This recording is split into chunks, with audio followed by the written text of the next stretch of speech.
ராமன் நாடகத்தில் 3 தமிழ் என்ன அது 4 பேருன்னொன்னா கண்ணா சும்மாறா அப்படின்னு சொல்லிட்டு விஸ்வநாதனுக்கு விளக்கி சொன்னாராம். அப்போ சிவாஜியும் சிரிச்சுக்கிட்டே விஸ்வநாதனை கடிஞ்சு கொண்டது அதெல்லாம் சொன்னார். இதில் அந்த நடுவில் ஒரு விருத்தமாக வருதில்ல, கையில் வைத்து காத்திருந்தால், அதை டிஎம்எஸ் பாடி காமிச்சாராம். இது நடுவில் இப்படி ஒன்று இருந்தால் நல்லாயிருக்கும் அப்படின்னு சிவாஜி சொன்னாராம். இதுதான் டியூன், அம்மம்மா தம்பி என்று வாசிச்சுட்டு இந்த இந்த ராகத்தில் எப்படி வைக்கலாம் அப்படின்னுட்டு அது டிஎம்எஸ்ஸே பண்ணி காமிச்சாராம். அப்புறம் கண்ணதாசன் அதுக்கு எழுதினாராம். அது மாதிரி நிறைய அதை பற்றி சொன்னார்.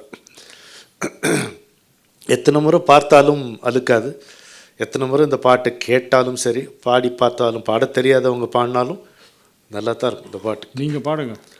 அம்மம்மா தம்பி என்று நம்பி அவன் உன்னை வளர்த்தான், தாய் என்றும் தந்தை என்றும் தன்னை நினைத்தான், தாய் என்றும் தந்தை என்றும் தன்னை நினைத்தான், அது உனக்காக வாழ்ந்த உள்ளம் அல்லவோ அம்மம்மா தம்பி என்று நம்பி அவன் உன்னை வளர்த்தான். கையில் வைத்து காத்திருந்தால் காலடியில் காத்திருக்கும், நன்றி மிக்க நாய்கள் உள்ள நாடு, இதில் சொந்தமின்றி பந்தமின்றி வந்த வழி நினைவுமின்றி பிள்ளைகளும் பிறந்திருக்கும் வீடு.